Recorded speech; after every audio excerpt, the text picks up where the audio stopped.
Trust TV, the art of entertainment. Follow Trust TV. Nabyo ni ngombwa mureke tubimenye. Uyu munsi ngiye kukubwira inshuti mwirirwana, inshuti muhorana, cyangwa se inshuti mutajya mukunda guhura. Burya mu buzima bwa buri munsi tugira abantu twita inshuti zacu. Hari abo twita inshuti magara, hari abo twita umwihariko, hakaba n'abo twita inshuti zisanzwe. Abo twita inshuti zacu kubera uko batwitwayeho cyangwa uko batwigaragarije.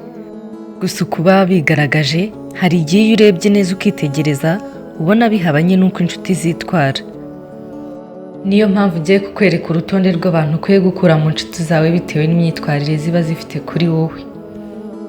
Inshuti ya mbere ukwiye gukura mu nshuti zawe ni ya nshuti idafata iya mbere.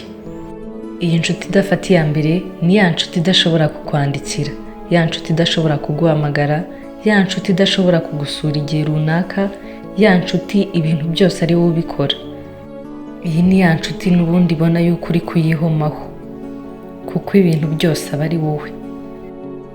Inshuti ya kabiri ukwiye gukura ku rutonde ni ya nshuti ikugerekaho amakosa. Turabizi ko ntazibanya zidakomanya amahembe nk'ibintu bisanzwe nko mu buzima busanzwe. Ariko se niba buri gihe inshuti yawe ihora ikwereka ko ari wowe uri mu makosa, ari wowe munyamafuti, ari wowe wayinaniye, ubwo ngubwo yaba ari iyo nshuti nyabaki? Ese koko ni wowe waba uhora mu ikosa? Nibyo birashoboka, nawe uba ukwiye kubigenzura ukamenya niba koko atari wowe munyamakosa cyangwa ari wowe uhora mu mafuti. Ariko iyi nshuti ikugerekaho amakosa nawe ubizi neza yuko utakosheje, iyi ngiyi ukwiye kuyireka ikava mu nshuti zawe. Inshuti ya gatatu ukwiye kwirinda cyangwa se kureka ni ya nshuti idaha agaciro igihe cyawe. Iyi nshuti ni yayindi muhana gahunda, niba mwavuganye 5:00 ikakugeraho 5:40, wayibaza uti byagenze bite? Iti hari akantu nari nibagiwe.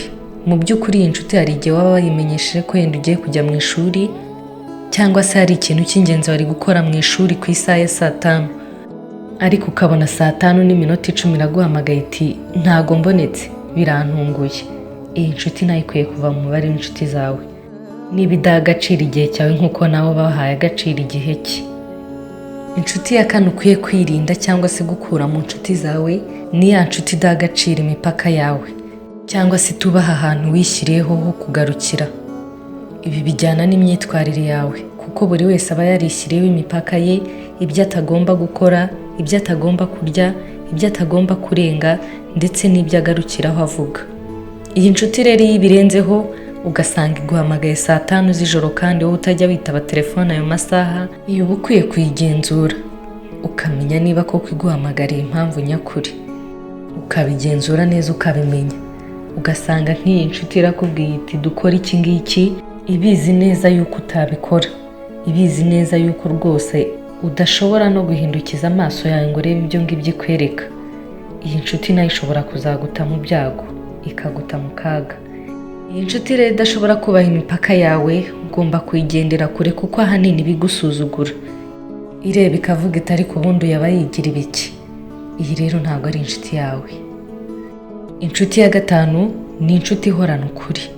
Ushobora kumva ukuri ukumva ni ikintu cyiza, ariko inshuti ihorana ukuri ntabwo aba ari inshuti nziza, kuko yaba ari ya nshuti uzabwira ikintu icyo ari cyo cyose ikakubwira uti yego nta kibazo, yego bimeze neza, igahora ikwereka ko ibintu byose ari ukuri. Iyi nshuti rero ugomba kuyirinda. Iyi nshuti ni yayindi ikwereka ko ibyo ivuze byose ari ukuri, ikakwereka ko ibyo ivuze byose ari umumaro. Iyi nshuti iba yitwa ni za zindi twita ba Mr cyangwa se Miss Always Perfect. Izi nshuti ntabwo ari inshuti nziza, kuko ahangaha ushobora kwisanga ugendera ku mabwiriza yayo, ugasanga nta kintu ushobora gukora utayibajije, kubera yuko yakweretse ko ari inyakuri mu bintu byose, kandi burya nta muntu uba perfect. Ahangaha ni ahandi uzasanga warabaye wa wundi twita jya imbere ngo ukurikire.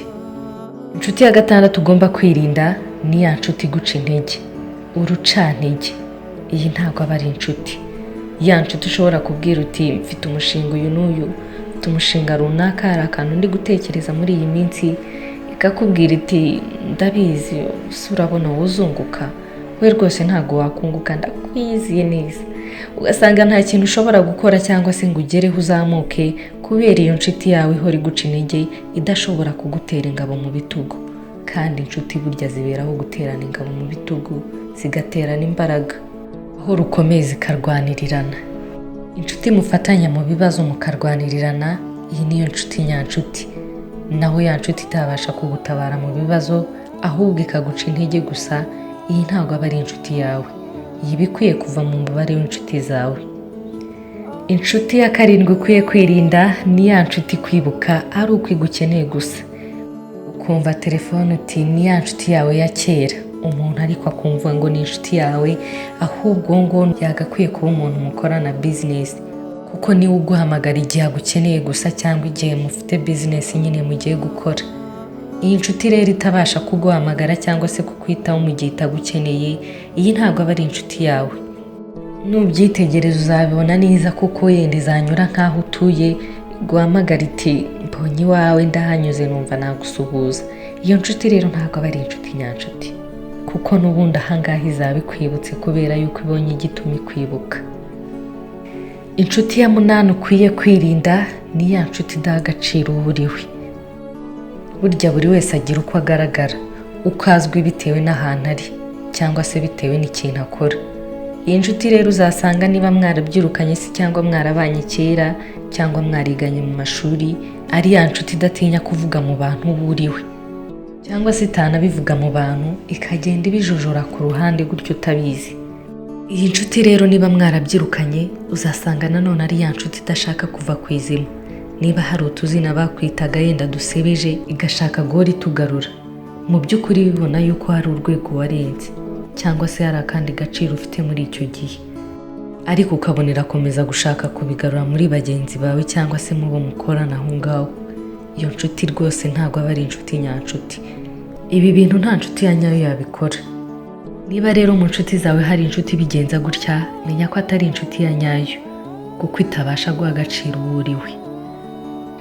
Inshuti ya cyenda ukwiye kwirinda ni ya nshuti itakubaza uko umeze, ya nshuti iguhamagara ikubwira amakuru yayo gusa, ikubwira ibibazo ifite, ikubwira. Inshuti irakomeza ikakubwira koko, iyi ntabwo aba ari inshuti yawe, kuko niba itabasha kukubaza aho uko umerewe, ikubaza ikibazo ufite, niba gihari ngo ikimenye, cyangwa se niba nta nacyo musangira ibyo byiza ufite, iyi ntabwo aba ari inshuti nyanshuti. Iyi aba ari za zindi twita rubanda, kuko nibo baba badahangayikishijwe n'ibyawe, ahubwo bahorana kukubwira ibyabo gusa kugira ngo bafashe.